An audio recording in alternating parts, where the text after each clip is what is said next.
tetap selalu ketemu latar belakang dan tujuan usaha.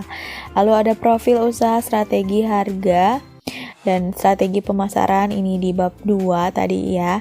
Kalian bisa lihat, lalu adanya gambaran produk dan gambaran penjualan. Jadi seperti apa sih nih produknya?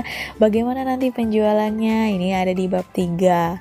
Lalu di bab 4-nya ada kekurangan, kelebihan, dan peluang dan ancaman sebagai analisis SWOT-nya. Ya, jadi bagaimana nih si produk atau si bisnis ini tuh kelebihannya bagaimana gitu ya. Kalian ungkapkan di bagian ini. Lalu adanya biaya tetap, estimasi harga dan lainnya kalian bisa ungkapkan di sini di poin perencanaan keuangan begitu ya. Lalu adanya penutup.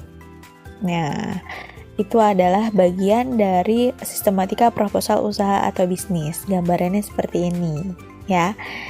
Yuk kita lanjut, yang terakhir adalah proposal proyek. Nah, gambarannya seperti ini, kalian bisa lihat ya. Pada proposal proyek, kalian bisa lihat di sini sistematikanya tidak jauh berbeda ya dari proposal sebelum-sebelumnya. Adanya pembuka, bab 1 pendahuluan, lalu bab 2-nya dari proyeknya apa gitu ya, dan bab ketiganya adalah penutup. Ini gambarannya saja ya, adanya cover, lalu latar belakang ya, sudah pasti. Pokoknya semua proposal pasti berangkatnya dari latar belakang. Kenapa atau bagaimana, kenapa atau mengapa sih kalian mau buat proposal ini tuh kenapa, dan kalian ungkapkanlah di sini di poin latar belakang gitu ya. Lalu tujuannya untuk apa gitu ya, visi misinya apa. Misalnya kalian mau bikin proyek pembangunan masjid gitu ya. Nah, kalian boleh sampaikan tujuannya untuk apa, untuk beribadah, untuk memudahkan beribadah dan lain-lain. Visi misinya apa, boleh kalian bikin. Lalu di bab 2-nya adalah proyeknya apa tadi, misalnya membangun masjid apa gitu ya namanya. Nah, waktu kegiatannya kapan, atau waktu proyeknya kapan, tempat proyeknya di mana. Hampir sama sebenarnya proposal proyek ya dengan proposal kegiatan. Kalau kalian tadi simak ya, kurang lebihnya sama gambarannya seperti ini sampai ke penutup. Begitu ya. Demikian adalah sistematika di dalam jenis-jenis teks proposal. Lalu kita akan masuk ke bahasaan dari teks proposal. Apa saja sih? Nah, di sini ada 3. Yang pertama adalah tidak ambigu. Nah, tidak ambigu di sini apa sih? Nah, tidak ambigu di sini maksudnya adalah kalian bisa lihat di sini di KBBI ya. Bermakna apa? Bermakna lebih dari satu atau maknanya ganda gitu ya. Jadi ketika kalian melihat atau membaca punya 2 arti nih, aduh sebenarnya maksudnya gimana ya gitu ya. Nah, kalian bisa lihat contohnya di sini. Lihat kalimatnya ya. Sumbangan kedua sekolah itu telah dikirimkan kemarin pagi untuk rencana awal. Nah, itu kalimat yang pertama ya. Lalu kalimat yang kedua, sumbangan yang kedua kalinya itu telah dikirimkan kemarin pagi untuk rencana awal. Nah, kalau kita lihat dengan teliti, kalimat yang pertama, sumbangan kedua sekolah itu gitu ya. Jadi sumbangan kedua sekolah itu berarti di sini ada sumbangan dari 2 sekolah gitu ya di kalimat yang pertama.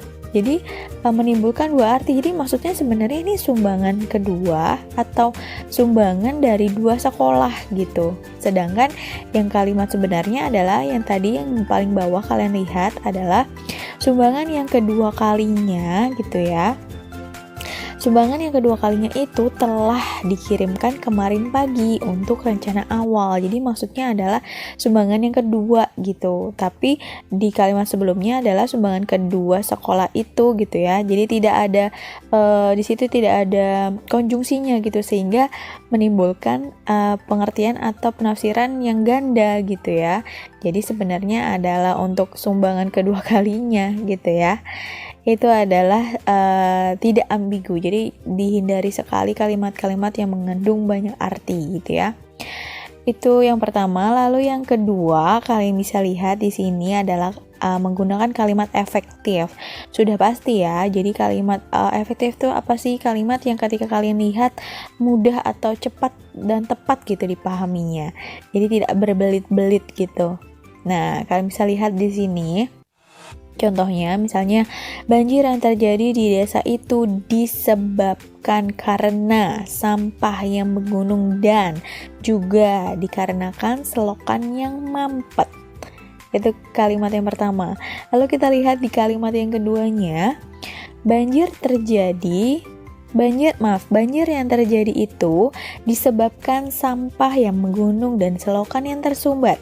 Nah, lebih nyaman yang mana atau lebih enak dan cepat dipahaminya yang mana? Tentu yang kedua ya. Pasti lebih mudah ya, lebih singkat gitu ya.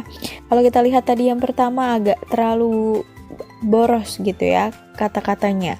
Sudah disebabkan karena, lalu menggunung, dan juga dikarenakan. Cukup. Kalian bisa lihat begitu ya, pada intinya sama ya, tadi sudah disebabkan karena sampah dan juga dikarenakan lagi selokan, jadi boros kata begitu ya. Jadi cukup satu aja langsung, banjir yang terjadi itu disebabkan sampah yang menggunung dan selokan yang tersumbat. Cepat, padat, dan tepat gitu ya. Nah, ini adalah kalimat efektif. Lalu yang terakhir adalah keterangan modalitas. Nah, keterangan modalitas itu apa sih? Nah, kata yang menerangkan suasana atau sikap penulis ataupun pembaca, begitu ya. Yang menyatakan apa? Suatu kepastian, kesangsian, dan harapan. Nah, contohnya kalian bisa lihat di sini. Seperti kami akan mengadakan kegiatan sosial gitu ya. Semoga acara yang diselenggarakan dapat berjalan sesuai rencana dan lain-lain gitu ya. Jadi harapannya bisa terjadi dengan lancar gitu ya, tepat waktu gitu ya, sesuai dengan tanggal yang direncanakan dan juga sesuai dengan biaya yang diajukan begitu. Nah, ini adalah gambaran dari keterangan modalitas dan juga sekaligus menutup mengenai kebahasaan dari teks proposal. Dan ya sudah ya, penjabarannya sudah Ibu sampaikan dan kalian juga sudah ya, Ibu harap kalian memahaminya begitu ya. Seperti apa sih gambaran dari teks proposal, dari tadi pengertian, lalu tadi ada tujuannya buat apa, lalu ada jenis-jenisnya tadi ya. Kalau kalian lihat, lalu juga sistematikanya seperti apa, dan juga ada kebahasaannya atau kaidahnya. Nah, apabila dari yang Ibu sampaikan kalian memiliki kendala atau kesulitan atau masih bingung, jangan sungkan untuk kalian tanyakan. Bisa di kolom komentar di bawah atau juga kalian bisa di Google Classroom ya, seperti biasa kita menggunakan Google Classroom ataupun secara personal juga boleh melalui Ibu langsung. Apapun silakan ditanyakan ya, tentunya media pembelajaran Ibu buat untuk memudahkan kalian gitu ya. Sekaligus Ibu juga untuk mengakhiri untuk hari ini, semoga kalian bisa memahaminya dan mendapatkan ilmu yang bermanfaat dari apa yang Ibu sampaikan pada hari ini. Kurang lebihnya Ibu mohon maaf. Wassalamualaikum warahmatullahi wabarakatuh.